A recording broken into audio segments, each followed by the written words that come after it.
The following is an AZPM original production. From the radio studios of AZPM, welcome to the latest edition of The Press Room. I'm Steve Goldstein. Coming up, we'll review some of the most impactful news stories of 2025 in southern Arizona, from Project Blue to the special election victory of Representative Adelita Grijalva. It's been quite a year. A panel of journalists joins me to discuss those and other stories next on The Press Room.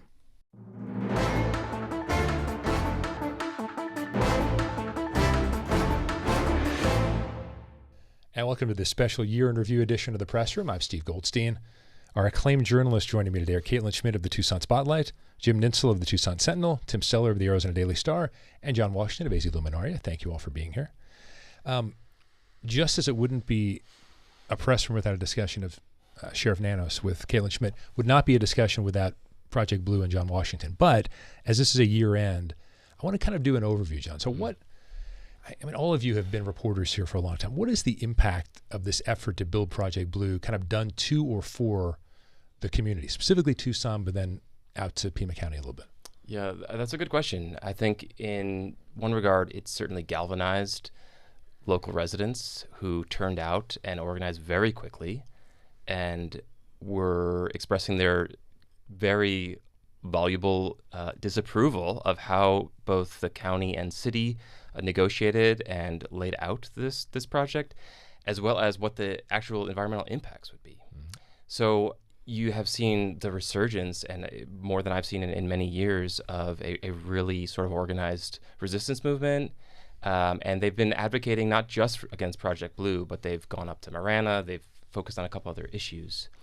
Meanwhile, on the political side, you saw a number of different moves. I mean, you saw the city of Tucson sort of backtrack pretty quickly. I mean, the difference between your early May, when Tim Tomyer, the city manager, was, not officially, but in many people's eyes, really sort of laying out and advocating for the project, to a unanimous rejection of it in city council. Yeah. And then on county side, you see that there have been sort of this division of 3 supporters for Project Blue and 2 of the supervisors who have been very passionately against it. Yeah. And so you see a division there. And then there's been policy changes too, both around non-disclosure agreements and environmental and public health reviews. So there's been a lot that has already happened.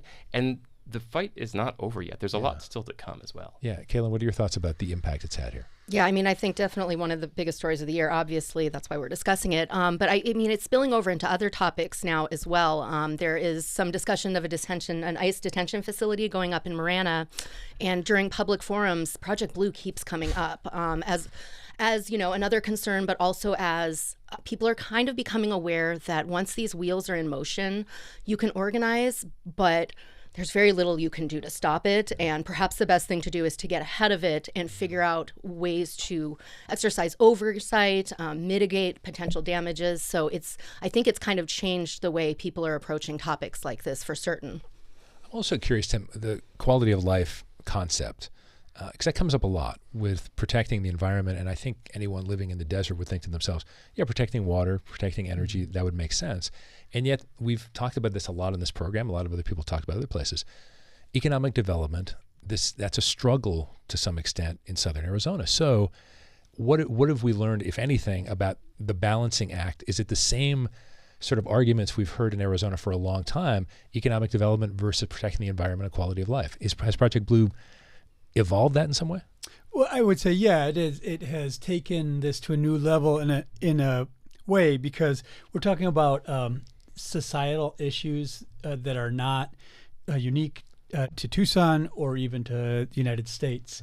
There's this big money behind building AI data centers and cloud computing data centers, as Project Blue is expected to be. And so it also kind of embodies a clash between big money and just the people on the ground, the grassroots. And that's happening everywhere. You're seeing projects, really hit a wall in countries all over the world. Yeah, you mentioned expected to be a cloud a data center, a cloud computing data center. I think that's interesting because we don't actually know. I mean, there's a lot that has been said by both county and city officials and the developers themselves that have then changed. So there's so many questions that remain, including, going back to the community side, what their next steps will be. It doesn't seem like, if the land sale closes by Christmas, they're just going to go home and let this proceed. Yeah. There are a number of other unknowns too, including whether or not this will actually be built, who the end user will be. It's not Amazon. We now have a number of people saying that's not going to be Meta. Who will it be? Can they actually keep it cool enough with air cooling technology? We don't know that. Beal hasn't built a data center yet, and their parent company right now is facing a class action lawsuit. Right. So there's a lot still on the table. Jim, I want you to weigh in on all this, but one thing in particular, since you're my political lean-on guy in Southern Arizona, you have been for a long time, does this lead to political changes at some point? John mentioned the contentiousness on the Pima County Board of Supervisors. There have been threats of recalls. How do you see that?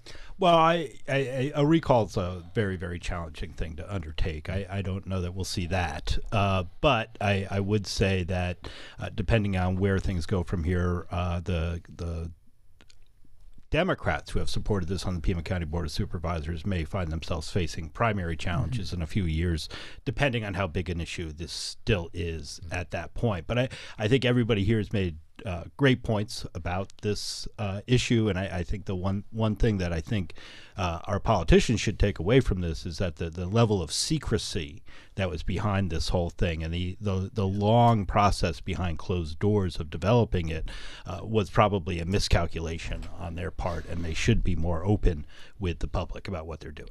Yeah. And interestingly, I think that hurts us economically because in the end, the city ended up doing a 180. I mean, they were encouraging this, and then suddenly they were holding these forums with the company where people were shouting them down and stuff. And no outside company is going to take kindly to coming in and facing a forum and being shouted down.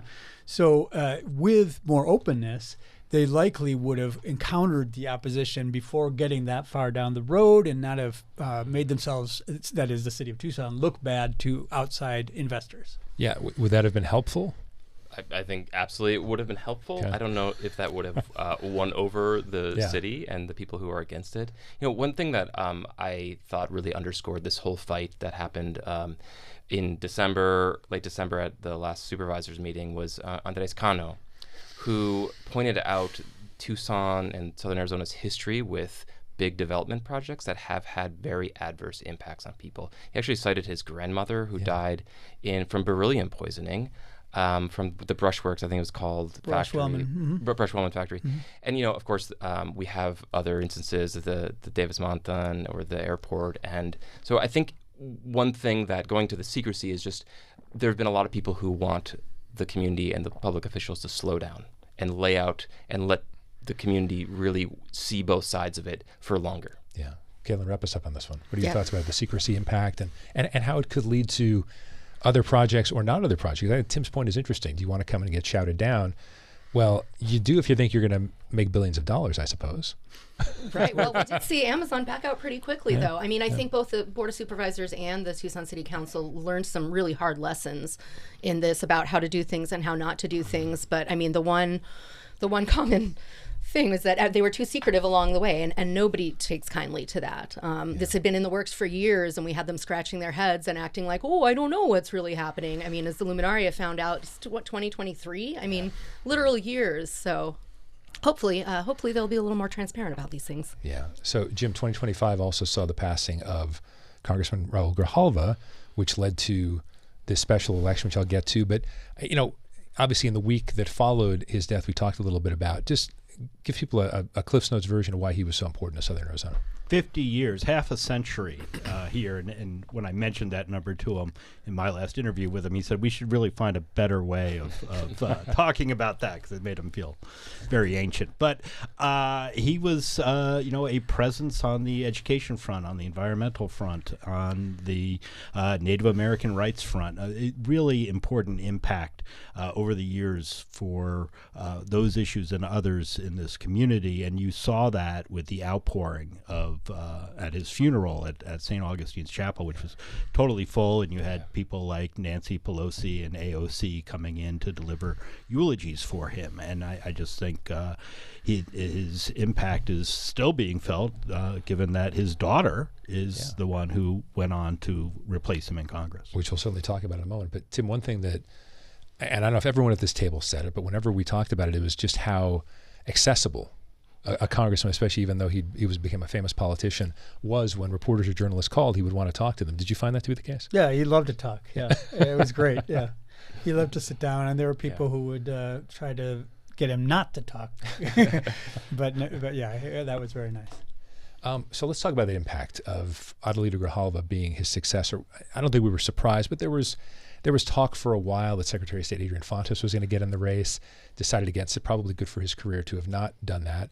But Caitlin, what did you think about the campaign itself? It ended up turning out to be Adelita very safely, but we heard Deja Fox was having this impact. I don't know if that was national reporters saying that or not, but what did you make of the campaign itself and ultimately the fact that she won? That was a big story in 2025.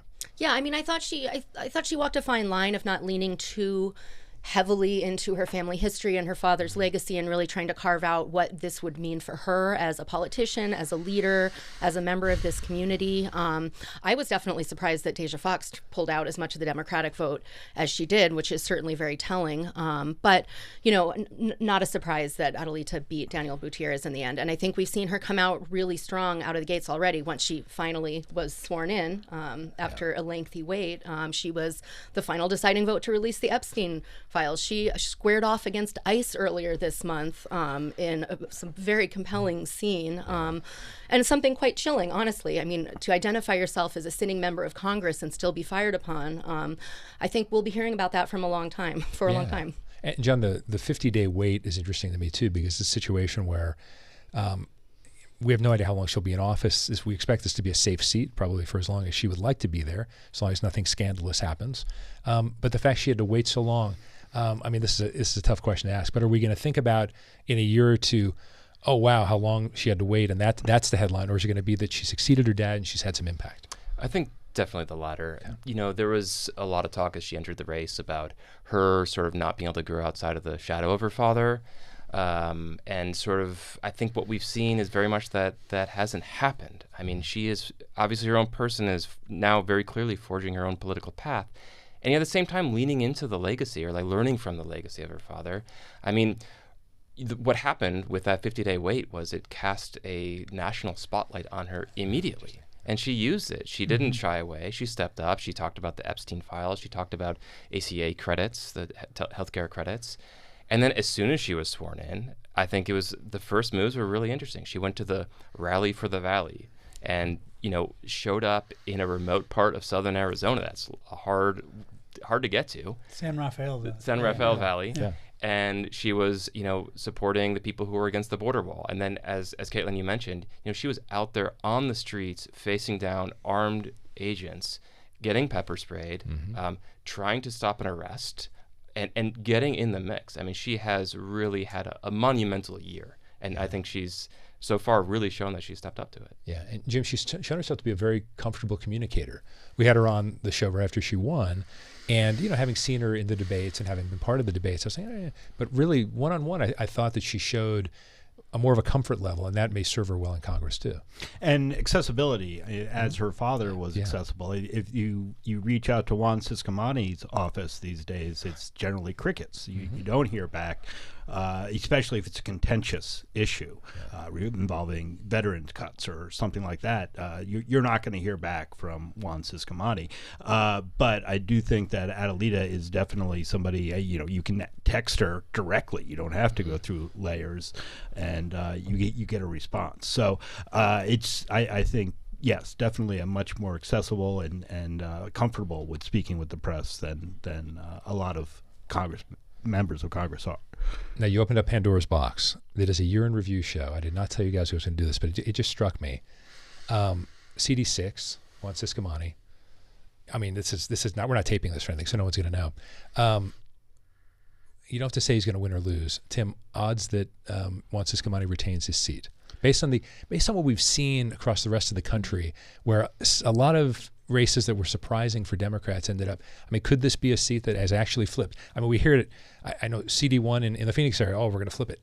Is there momentum for Juan Ciscomani, because he's been trying to play both sides, it seems? Yeah, I mean, if I had to guess, I would say maybe 40% odds that he retains the seat. Okay. I mean, I think it's very likely that he loses it. However, I think he's also got a good chance of, things change. Sure, absolutely. That's who this knows? Isn't a fair question, but yeah. Yeah, but right now, if it were to happen now, that's what I would say. I'd say it really comes down to the healthcare positions he's taken versus the votes he's taken, and the distinction between the two. I do promise this is the only prediction of this program. What do you think? I agree with Tim. I think it's a close miss. I think it also really depends on the field of candidates. It's already getting crowded. There have already been several people that have announced their intention. So I think it's going to be a pretty crowded race. And if we have somebody that has some name recognition, that has a good base, I think they could pretty easily overtake him. John?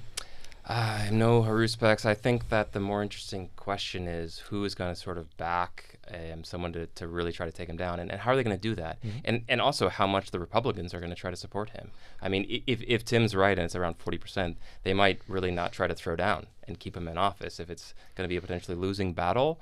But what is going to be the community response, and who are they going to back? And we have a Marine veteran who's sort of the top choice right now for the Democrats, right. And she sort of checks a lot of the boxes, but I think it's going to be a tight race. Yeah. All right, Jim. Yeah, Joanna Mendoza, the candidate that John's talking about, has raised nearly $2 million as of the end of September for this race. She's a very serious candidate, and if you look at the other races that have occurred, the special elections that you mentioned earlier, the average swing in those districts was 14 percentage points.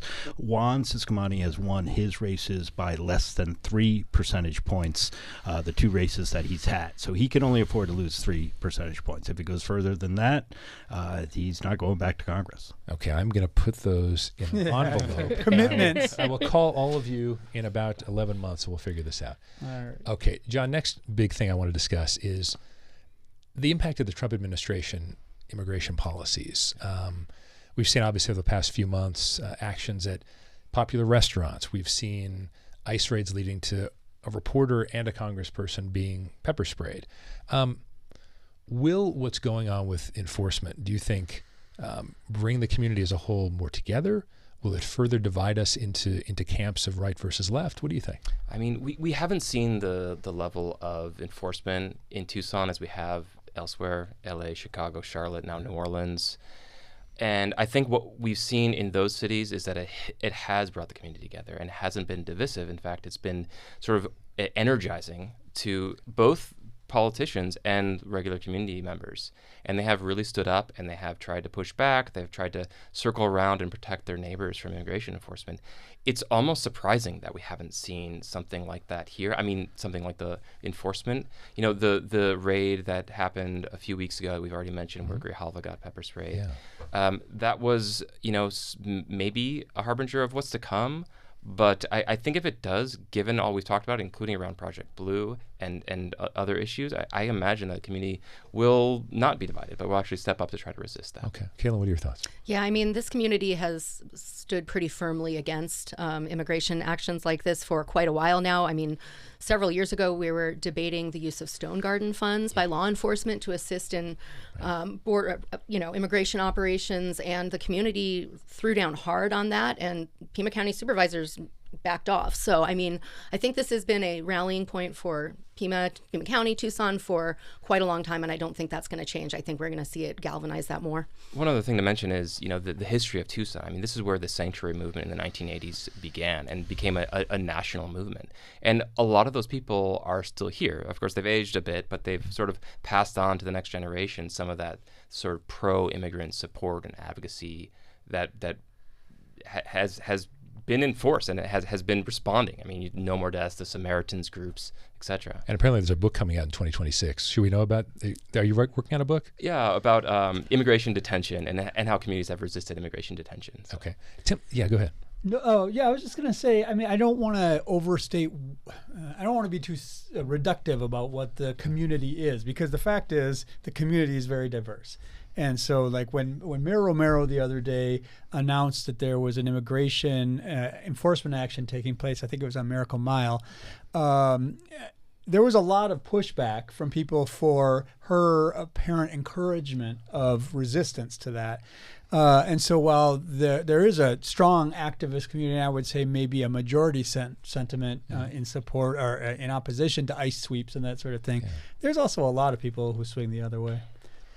Jim, I want to bring you into this. I'm going to sort of lump all these things in together. So protests related to ICE enforcement. No King's Day. There was a lot of activity in Tucson in 2025 there. Obviously, Project Blue, we've talked about that as far as the activism there. Is this like a new era of activism? Even a place that has been active in this before, are we seeing this raise to a different level because of what happened in 25? You saw those Tesla protests Yes. as well, and those were some of the largest in the country from what I understand. And so I do think people are definitely galvanized, to use John's term earlier, to get out and protest, and they're upset about what they're seeing from the Trump administration, which is another problem for Juan Ciscomani going into 2026, the degree. I mean, they're protesting outside his office every week. He's having to build a wall around his office just so he doesn't have to deal with the protesters. So you're seeing, you're definitely seeing a lot of energy in the anti-Trump area, for sure. So that's where the energy is coming from. I think so. I mean, in addition to protesting Ciscomani's office, we also have groups that are organizing and protesting Jim Click as one of his donors. So it's extending beyond just protesting the people we don't like, but also the people who are supporting the people that we don't like. And this campus, I mean, this campus was a hotbed for protests multiple times this year. So, I mean, I think we're seeing a generation come up that's not going to sit quietly as these things happen. Yeah. Tim, what do you think? Yeah, the only thing I would say about this is that it's all rather polite. Okay. It's all been very polite ever since, I guess, since that Palestinian pro-Palestinian camp was broken up at the University of Arizona a couple of years ago. And it's kind of expected in our politics today that there not be violence, that there not be conflict within a protest. And at some point, I wonder if that doesn't, if that sort of conflict isn't inherent in the situation we're in, and if the, so to speak, gloves aren't going to come off at some point.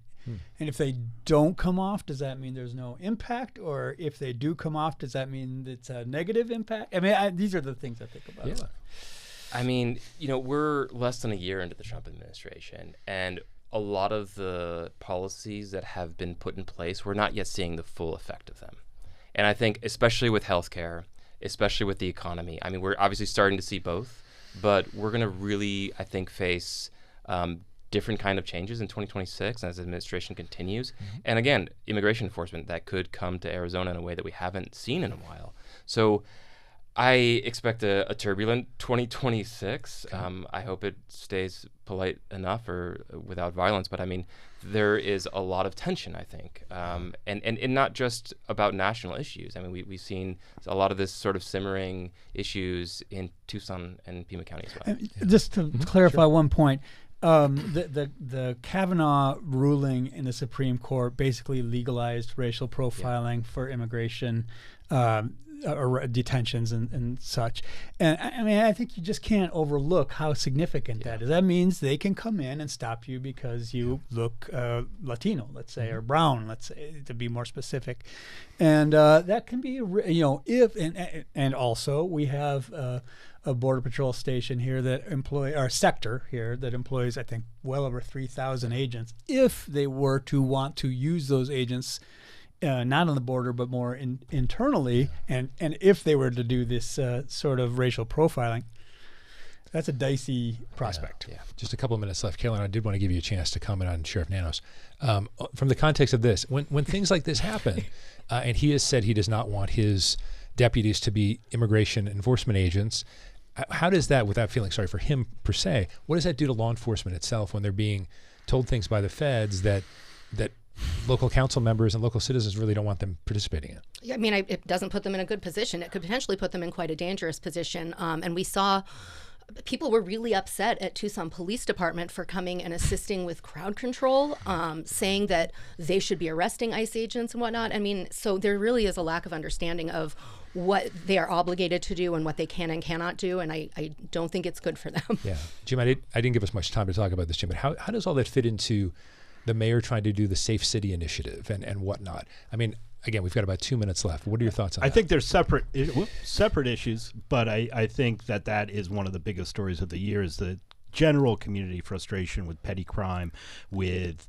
homelessness, and with fentanyl abuse. And I think all of those things are not easily solved challenges. And so I'm afraid that that issue is going to only fester more going into the new year. And housing affordability is a major issue, but there's no easy solutions. So I don't know how the politicians are going to be able to handle that issue over the next year. And Tim, briefly, is perception becoming reality? Is Tucson, in fact, a more dangerous place, or are people just thinking it is? It is. I believe it is not necessarily so much in violent crime rates, but in terms of the persistent, everyday. Well, the other day I had a column about shoplifting, brazen shoplifting. Mm-hmm. That's not a crime that generally affects the other customers, but it's the kind of thing that people see that reminds them of the disorder they don't like that's happening all over the place. Kayla, very briefly.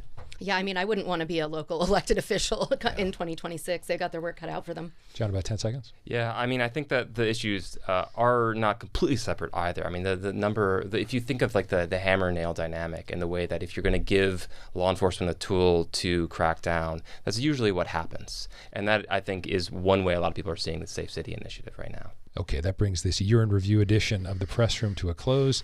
Thank you, Caitlin Schmidt of the Tucson Spotlight, Jim Nintzel of the Tucson Sentinel, Tim Steller of the Arizona Daily Star, John Washington of AZ Luminaria. Thank you all, and thank you all for your help over the course of 2025. It's been great to have conversations with you.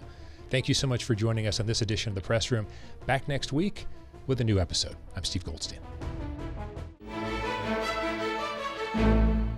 Thanks for watching the Press Room here on YouTube. If you have a question about something we talked about, please leave a comment below. And for more Press Room, click right here.